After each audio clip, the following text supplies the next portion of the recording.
ಯಾವಾಗ ಈ ಪ್ರಪಂಚದಲ್ಲಿ ಸೂರ್ಯನ ಉದಯ ಆಗತ್ತೋ ಆಗ ಕಮಲದ ಹೂ ಅರಳತ್ತೆ. ಯಾವಾಗ ಸೂರ್ಯ ಅಸ್ತಂಗತನಾಗ್ತಾನೋ ಆಗ ಆ ಕಮಲದ ಹೂ ಮುದುಡಿಕೊಳ್ಳುತ್ತೆ. ಹಾಗಾಗಿ ಆ ಕಮಲದ ಹೂ ಚಂದ್ರನ ಹೋಗಿ ಸೂರ್ಯನ ಉದಯವನ್ನ ನಿರೀಕ್ಷೆ ಮಾಡ್ತಾ ಇತ್ತು. ಯಾವಾಗ ಆ ಚಂದ್ರ ಸೂರ್ಯನ ಉದಯ ಆದ ತಕ್ಷಣವೇ ಓಡಿ ಹೋದನೋ ಆಗ ಆ ಕಮಲದ ಹೂ ನಗಲಿಕ್ಕೆ ಆರಂಭ ಆಯಿತು. ಹೆಂಗ್ ನಗ್ತು ಅಂತ ಹೇಳಿದ್ರೆ, ಅರಳೋದರ ಮೂಲಕ ತನಗೆ ಸಂತಸ ಆಗಿದೆ ಅನ್ನೋದನ್ನ ಪ್ರಪಂಚಕ್ಕೆ ತೋರ್ಪಡಿಸೋದಕ್ಕೋಸ್ಕರವೋ ಏನೋ ಆ ಕಮಲದ ಹೂ ಇವತ್ತಿನ ದಿನ ಅರಳಿತು.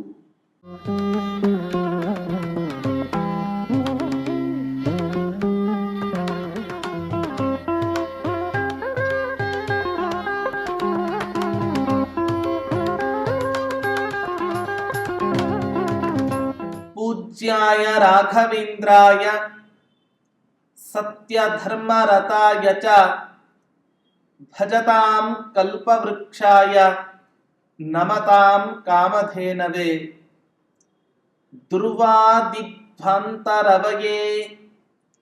ವೈಷ್ಣವೇಂದೀ ವರೇಂದವೇ ಶ್ರೀ ರಾಘವೇಂದ್ರ ಗುರವೇ ನಮೋ ಅತ್ಯಂತ ದಯಾಲವೇ. ಶ್ರೀ ಗುರುಭ್ಯೋ ನಮಃ. ಹರಿ ಓಂ. ಕೆಂಪಾದ ಸೂರ್ಯ ಪ್ರಾತಃ ಕಾಲದಲ್ಲಿ ಪೂರ್ವ ದಿಕ್ಕಿನಲ್ಲಿ ಉದಯಿಸ್ತಾ ಇದ್ದರೆ ಅದನ್ನ ಕವಿಗಳು ವರ್ಣನೆಯನ್ನ ಮಾಡ್ತಾ ಇದ್ದಾರೆ. ಒಬ್ಬ ಪುರುಷ ಪ್ರಾತಃ ಕಾಲ ಎಂಬ ಪುರುಷ ಸಮುದ್ರದಲ್ಲಿ ಅವಗಾಹನ ಸ್ನಾನವನ್ನ ಮಾಡಿ ಪೂರ್ವ ದಿಕ್ಕು ಎಂಬ ಹಣೆಯಲ್ಲಿ ಕೆಂಪಾದ ಅಕ್ಷತೆಯನ್ನ ಧರಿಸಿದಂತೆ ಅದು ಕಾಣ್ತಾ ಇದೆ. ಅಂದ್ರೆ ಏನರ್ಥ?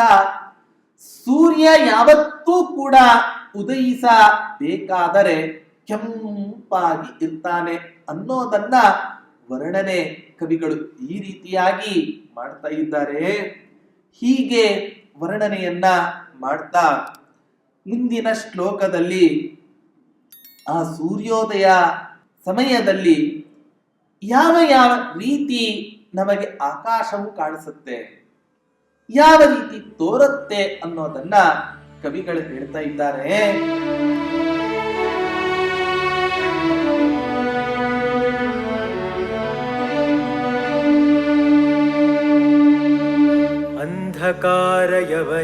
ಅಂಧಕಾರಯವನೀಮಪಾಕೃತಾ ಮಾರಚಯ್ಯ ದಿವಸೇಂದಿರಾ ನಟಿ ವ್ಯೋಮರಂಗಮಭಜತ್ ಪ್ರಭಾಂಚಿತಂ ಕುರ್ವತಿ ಖಗರವೇಣ ಶಿಂಜಿತಂ.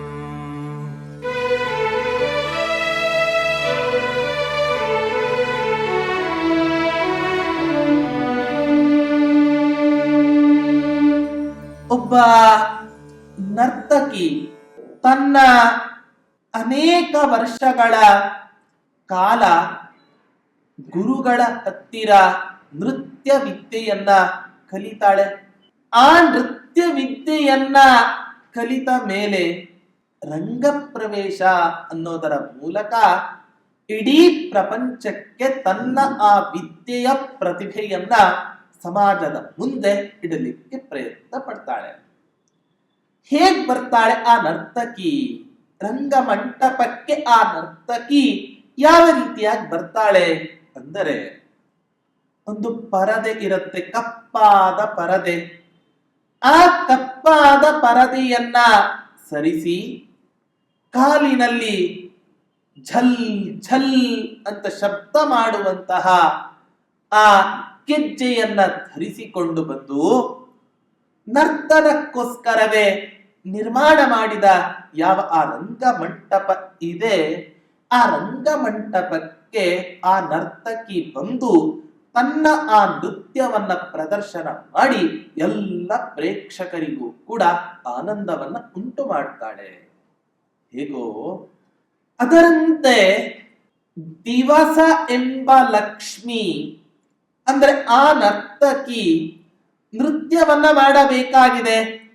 ಅದಕ್ಕೋಸ್ಕರ ಏನು ಮಾಡಿದ್ದಾಳೆ? ಅಲ್ಲಿ ಕಪ್ಪಾದ ಪರದೆಯನ್ನ ಆ ನರ್ತಕಿ ಸರಿಸಿದರೆ ಇಲ್ಲಿ ದಿವಸ ಲಕ್ಷ್ಮಿ ಕತ್ತಲೆ ಎಂಬ ಪರದೆಯನ್ನ ಸರಿಸ್ತಾ ಇದ್ದಾಳೆ. ಅಷ್ಟೇ ಅಲ್ಲ, ಆ ಪರದೆಯನ್ನ ಸರಿಸಿ ಆ ನರ್ತಕಿ ತನ್ನ ಕಾಲ್ಗೆಜ್ಜೆಯ ಮೂಲಕ ಝಲ್ ಝಲ್ ಅಂತ ಸಪ್ಪಳ ಮಾಡಿ ಹೇಗೆ ಬರ್ತಾಳೋ ಹಾಗೆ ಈ ದಿವಸ ಎಂಬ ಲಕ್ಷ್ಮಿ ಆ ಕತ್ತಲೆ ಎಂಬ ಪರದೆಯನ್ನ ಸರಿಸಿ ಶಬ್ದವನ್ನ ಮಾಡಿಕೊಂಡು ಬರ್ತಾ ಇದ್ದಾಳೆ. ಯಾವ ಶಬ್ದ? ಯಾವಾಗ ಸೂರ್ಯ ಉದಯ ಆಗತ್ತೋ ಆಕಾಶದಲ್ಲಿ ಗುಬ್ಬಚ್ಚಿಗಳ ನಿನಾದ, ಪಾರಿವಾಳಗಳ ನಿನಾದ, ಗಿಳಿಗಳ ನಿನಾದ, ಎಲ್ಲ ಶಬ್ದಗಳು ಕೂಡ ಈ ದಿವಸ ಎಂಬ ಲಕ್ಷ್ಮಿಯ ಕಾಲಿನಲ್ಲಿ ಕಟ್ಟಿದ ಗೆಜ್ಜೆಯ ಧ್ವನಿಯಂತೆ ಕಾಣಿಸ್ತಾ ಇದೆ. ಅವಳು ರಂಗಮಂಟಪಕ್ಕೆ ಪ್ರವೇಶ ಮಾಡಿದರೆ ಈ ದಿವಸ ಎಂಬ ಲಕ್ಷ್ಮಿ ಯಾವ ಮಂಟಪಕ್ಕೆ ಪ್ರವೇಶ ಮಾಡ್ತಾಳೆ? ಆಕಾಶ ಎಂಬ ರಂಗಸ್ಥಳವನ್ನ ನರ್ತನಕ್ಕೋಸ್ಕರ ಪ್ರವೇಶವನ್ನ ಮಾಡ್ತಾ ಇದ್ದಾಳೆ. ಅಂದರೆ ಆ ಕಾಲದಲ್ಲಿ ಕತ್ತಲೆ ಸಂಪೂರ್ಣ ಹೋಗಿ ಎಲ್ಲ ಪಕ್ಷಿಗಳ ಆ ಇಂಪಾದ ಧ್ವನಿಯನ್ನ ಕೇಳ್ತಾ ಆ ನರ್ತಕಿ ದಿವಸ ಎಂಬ ಲಕ್ಷ್ಮಿ ಸಂಪೂರ್ಣವಾಗಿ ಇಡೀ ಆಕಾಶವನ್ನ ವ್ಯಾಪಿಸಿಕೊಂಡು ಇಡೀ ಪ್ರಪಂಚದಲ್ಲಿ ಇರತಕ್ಕಂಥ ಎಲ್ಲ ಪ್ರೇಕ್ಷಕರಿಗೂ ಕೂಡ ಆನಂದವನ್ನು ಉಂಟು ಮಾಡ್ತಾ ಇದ್ದಾಳೆ ಆ ದಿವಸ ಎಂಬ ಲಕ್ಷ್ಮಿ. ಯಾಕೆ ಮನುಷ್ಯರು ಯಾವತ್ತೂ ಕೂಡ ಸೂರ್ಯೋದಯ ಆದಾಗ ಅಥವಾ ಬೆಳಕು ಇದ್ದಾಗ ಎಷ್ಟು ಕೆಲಸವನ್ನ ಮಾಡಲಿಕ್ಕೆ ಆಗತ್ತೋ ಅಷ್ಟು ಕೆಲಸವನ್ನ ಕತ್ತಲೆಯಲ್ಲಿ ಇದ್ದಾಗ ಮಾಡಲಿಕ್ಕೆ ಸಾಧ್ಯ ಆಗೋದಿಲ್ಲ. ಅದಕ್ಕೋಸ್ಕರ ಜನರ ಮೇಲಿನ ಕಾರುಣ್ಯದಿಂದ ಆ ದಿವಸ ಎಂಬ ಲಕ್ಷ್ಮಿ ಏನ್ ಮಾಡಿದ್ದಾಳೆ? ಆ ಪರದೆಯನ್ನು ಸರಿಸಿ ಜನರಿಗೆ ಅನುಗ್ರಹವನ್ನ ಮಾಡಿದ್ದಾಳೆ ಅನ್ನೋದನ್ನ ಕವಿಗಳು ಇಲ್ಲಿ ವರ್ಣನೆಯನ್ನ ಮಾಡ್ತಾ ಇದ್ದಾರೆ. ಹೀಗೆ ವರ್ಣನೆಯನ್ನ ಮಾಡ್ತಾ ಮುಂದೆ ಆ ಪಕ್ಷಿಗಳೆಲ್ಲವೂ ಕೂಡ ಸೂರ್ಯನನ್ನ ವಂದಿಮಾಗಧರಂತೆ ಹೊಗಳ್ತಾ ಇದ್ದಾವೋ ಏನೋ, ಏನಂತ ಸ್ತೋತ್ರವನ್ನ ಮಾಡ್ತಾವೆ ಆ ಪಕ್ಷಿಗಳು ಅನ್ನೋದನ್ನ ವರ್ಣನೆ ಮಾಡ್ತಾ ಇದ್ದಾರೆ ಕವಿಗಳು.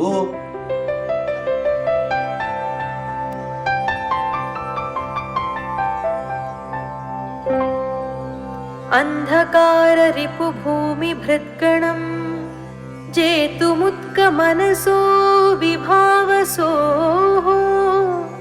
ವಂದಿನೋನು ಬಿರುದಾಲಿ ವಾಚಕಾಃ ಪ್ರಾಗ್ವಿಶಂತಿ ಮುಖರಾ ವಿಹಂಗಮಾಃ.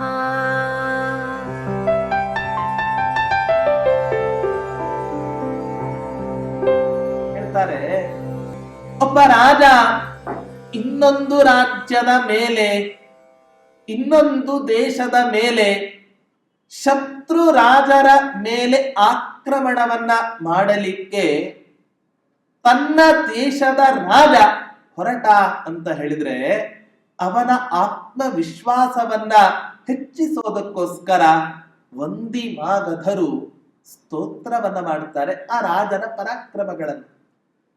ರಾಜಾಧಿರಾಜ, ರಾಜ ಮಾರ್ತಾಂಡ ಅನೇಕ ರೀತಿಯಾಗಿ ಬಿರುದಾವಲಿಗಳನ್ನು ಕೊಟ್ಟು ರಾಜನ ಆತ್ಮವಿಶ್ವಾಸ ಎಷ್ಟು ಸಾಧ್ಯವೋ ಅಷ್ಟು ಹೆಚ್ಚಿಸಲಿಕ್ಕೆ ಪ್ರಯತ್ನವನ್ನ ಪಡ್ತಾರಂತೆ ಆ ವಂದಿಮಾಗಧರು. ಪ್ರಕೃತದಲ್ಲಿ ಈಗ ಸೂರ್ಯನ ಉದಯ ಆಗ್ತಾ ಇದೆ. ಈ ಸೂರ್ಯನ ಉದಯ ಆಗ್ತಾ ಇರಬೇಕಾದ್ರೆ ಈ ಸೂರ್ಯನೆಂಬ ರಾಜನು ಕೂಡ ಶತ್ರುಗಳ ಮೇಲೆ ಆಕ್ರಮಣವನ್ನ ಮಾಡ್ತಾನೆ. ಇಲ್ಲಿ ಯಾರು ಶತ್ರುಗಳು? ಕತ್ತಲೆಯೇ ಒಂದು ದೊಡ್ಡ ಶತ್ರು ಇದ್ದಂತೆ. ಆ ಕತ್ತಲೆ ಎಂಬ ಶತ್ರುವಿನ ಮೇಲೆ ಆಕ್ರಮಣ ಮಾಡಲಿಕ್ಕೆ ಹೊರಟಂತಹ ಯಾವ ಈ ಸೂರ್ಯನಿದ್ದಾನೆ, ಆ ಸೂರ್ಯನ ಸ್ತೋತ್ರವನ್ನ ಮಾಡೋದಕ್ಕೋಸ್ಕರವೋ ಏನೋ ಎಲ್ಲ ಪಕ್ಷಿಗಳು ಕೂಡ ಆಕಾಶದಲ್ಲಿ ಝುಳು ಝುಳು ಆ ಇಂಪಾದ ಧ್ವನಿಯಿಂದ ಆನಂದವನ್ನು ಉಂಟು ಮಾಡ್ತಾ ಇದ್ದಾವೆ.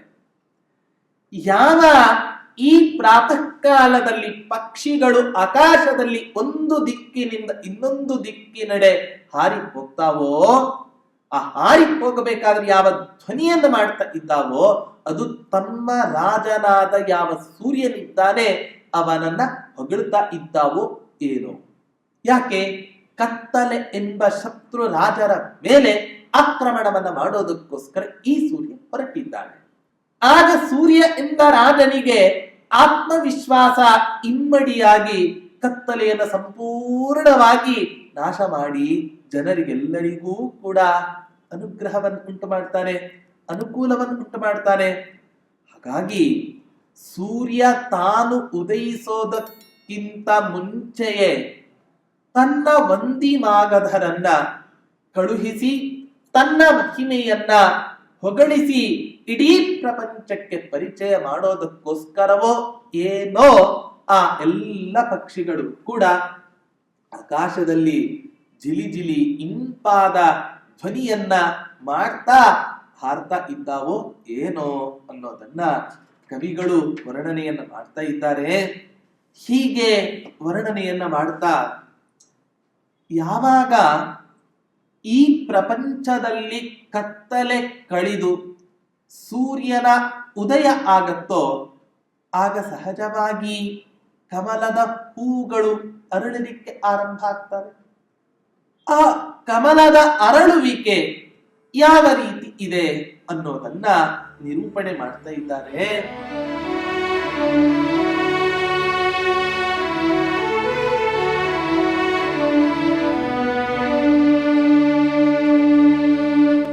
ವಿಪ್ರಯುಕ್ತ ಸಖಿ ಹೃನ್ಮಲೀಂ ಲುಚೇ ವಿದ್ರುತೆ ಸತಿ ವಿಧೌ ನಿಶಾತ್ಯಯೇ ಪದ್ಮಿನೀ ವಿಗತ ಸಾಧ್ವಸಾಶನೈಃ ಫುಲ್ಲಮಾವಹತಿ ಪದ್ಮಲೋಚನಂ.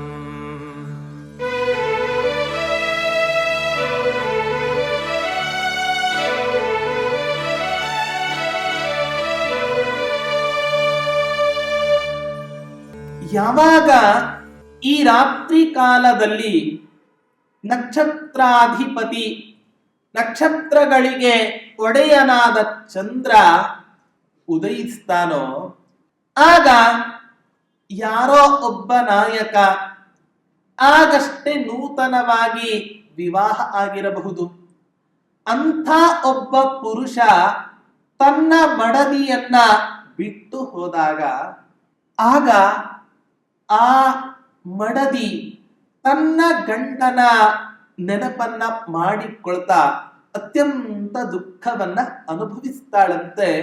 ಆ ಇರುಳಿನ ಸಂದರ್ಭದಲ್ಲಿ ಯಾವಾಗ ಈ ಚಂದ್ರನ ಉದಯ ಆಯಿತೋ ಆಗ ಈ ವಿರಹಿಣಿಯರ ಮನಸ್ಸು ಏನಿದೆ ಇವರ ಮನಸ್ಸನ್ನ ಆ ಚಂದ್ರ ಕದ್ದು ಬಿಡ್ತಾನೆ. ಆದರೆ ವಿರಹಿಣಿಯರ ಮನಸ್ಸನ್ನ ಕದ್ದ ಯಾವ ಚಂದ್ರನಿದ್ದಾನೆ ಈ ಚಂದ್ರ ಬೆಳಿಗ್ಗೆ ಸೂರ್ಯ ಉದಯಿಸಲಿಕ್ಕೆ ಪುರುಸುತ್ತಿಲ್ಲ. ಆಗ ತಕ್ಷಣವೇ ಆ ವಿರಹಿಣಿಯನ್ನ ಬಿಟ್ಟು ಓಡಿ ಹೋಗ್ತಾನೆ. ಆಗ ಏನಾಗತ್ತೆ ಅಂತ ಹೇಳಿದ್ರೆ ವಿಧೌ ನಿಶಾಪ್ತೆಯೇ ವಿದ್ರುತೆ ಸತಿ ಪದ್ಮಿನಿ ವಿಗತ ಸಾಧ್ವಸ. ಆಗ ತಾವರೆ ಹೂ ಅರಳತ್ತೆ. ಯಾಕೆ? ಯಾವಾಗ ಈ ಪ್ರಪಂಚದಲ್ಲಿ ಸೂರ್ಯನ ಉದಯ ಆಗತ್ತೋ ಆಗ ಕಮಲದ ಹೂ ಅರಳತ್ತೆ.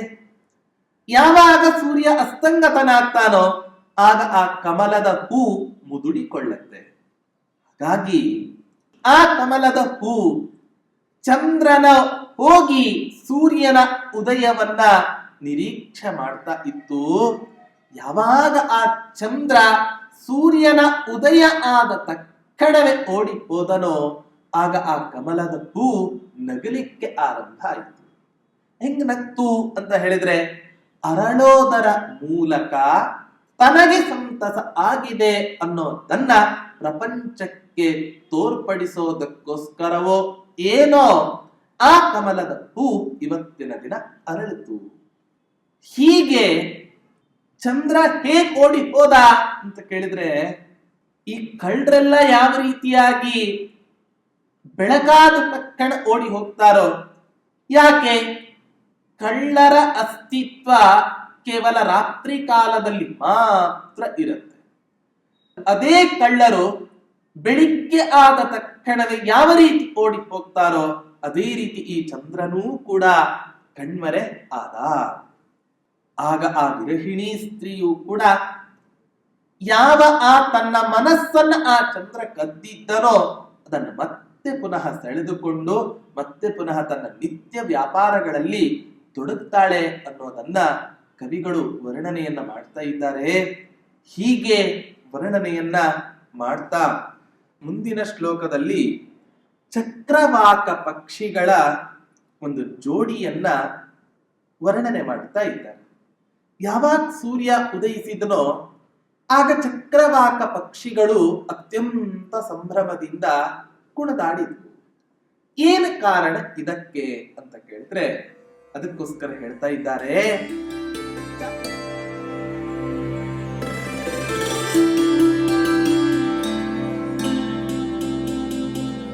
ಚಕ್ರವಾಕ ಮಿಥುನಾರ್ಧರೂಪಿಣಿ ಪೂರಯೇತಿ ವಿಹಿತಾ ಸಮಸ್ಯಕಾ ಮೀಲಿತಾಬ್ಜನಯನಾ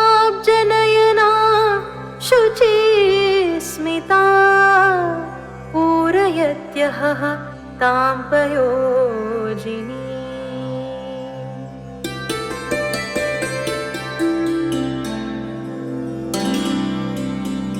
ಕಮಲದ ಹೂವಿಗೆ ಆ ಸೂರ್ಯ ಹೇಳಿದನಂತೆ, ಕಮಲಿನಿಗೆ ಹೇಳಿದನಂತೆ, ಯಾವ ಈ ಚಕ್ರವಾಕ ಪಕ್ಷಿಗಳು ಇದ್ದಾವೋ ಆ ಪಕ್ಷಿಗಳ ಸಮಸ್ಯೆಯನ್ನ ನೀನು ಪರಿಹಾರ ಮಾಡು. ಏನ್ ಸಮಸ್ಯೆ? ಯಾವಾಗ ಚಂದ್ರೋದಯ ಆಯ್ತೋ, ರಾತ್ರಿ ಆಯ್ತೋ, ಆಗ ಆ ಎರಡೂ ಪಕ್ಷಿಗಳು ಕೂಡ ವಿಯೋಗವನ್ನ ಹೊಂದುತ್ತವೆ. ಸೂರ್ಯೋದಯ ಆದ ಮೇಲೆ ಮತ್ತೆ ಪುನಃ ಒಂದುಗೂಡ್ತವೆ. ಆ ಪಕ್ಷಿಗಳ ಜೋಡಿ ಒಂದು ಹೆಣ್ಣು ಒಂದು ಗಂಡು. ಹೆಣ್ಣು ಪ್ರತ್ಯೇಕವಾಗಿರುತ್ತೆ ರಾತ್ರಿ ಕಾಲದಲ್ಲಿ, ಗಂಡು ಕೂಡ ರಾತ್ರಿ ಕಾಲದಲ್ಲಿ ಪ್ರತ್ಯೇಕವಾಗಿರುತ್ತೆ. ಅದರ ವಸ್ತುತಃ ಹೆಸರು ಏನು? ಚಕ್ರವಾಕ ಮಿಥುನ. ಸದಾ ಕಾಲ ಒಟ್ಟಿಗೆ ಇರುತ್ತೆ ಈ ಪಕ್ಷಿಗಳು ಅಂತ ಪ್ರಸಿದ್ಧಿ. ಆದರೆ ಯಾವಾಗ ರಾತ್ರಿ ಕಾಲ ಆಯಿತೋ ತಕ್ಷಣವೇ ಎಲ್ಲ ಈ ಚಕ್ರವಾಕ ಪಕ್ಷಿಗಳು ಒಂದೊಂದಾಗಿ ವಾಸವನ್ನು ಮಾಡ್ತಾ ಇರ್ತಾರೆ. ಸೂರ್ಯದೇವ ಕಮಲಿನಿಗೆ ಹೇಳ್ತಾನೆ, ಈ ಸಮಸ್ಯೆಯನ್ನ ನೀನು ಪರಿಹಾರ ಮಾಡು. ಅದಕ್ಕೋಸ್ಕರ ಆ ಕಮಲಿನಿ ಆಲೋಚನೆಯನ್ನು ಮಾಡ್ತಾಳೆ. ರಾತ್ರಿ ಪೂರ್ತಿ ವಿಚಾರವನ್ನ ಮಾಡ್ತಾಳಂತೆ. ಈ ಚಕ್ರವಾಕ ಪಕ್ಷಿಗಳ ಸಮಸ್ಯೆಯನ್ನ ನಾನು ಹೇಗೆ ಪರಿಹಾರ ಮಾಡಲಿ ಅಂತ ಆಲೋಚನೆಯನ್ನ ಮಾಡ್ತಾಳೆ. ಯಾವಾಗ ದೀರ್ಘಕಾಲದ ತನಕ ಆಲೋಚನೆ ಮಾಡಿದಳೋ ಆಗ ಆ ಸಮಸ್ಯೆಗೆ ಪರಿಹಾರ ಸಿಕ್ತು.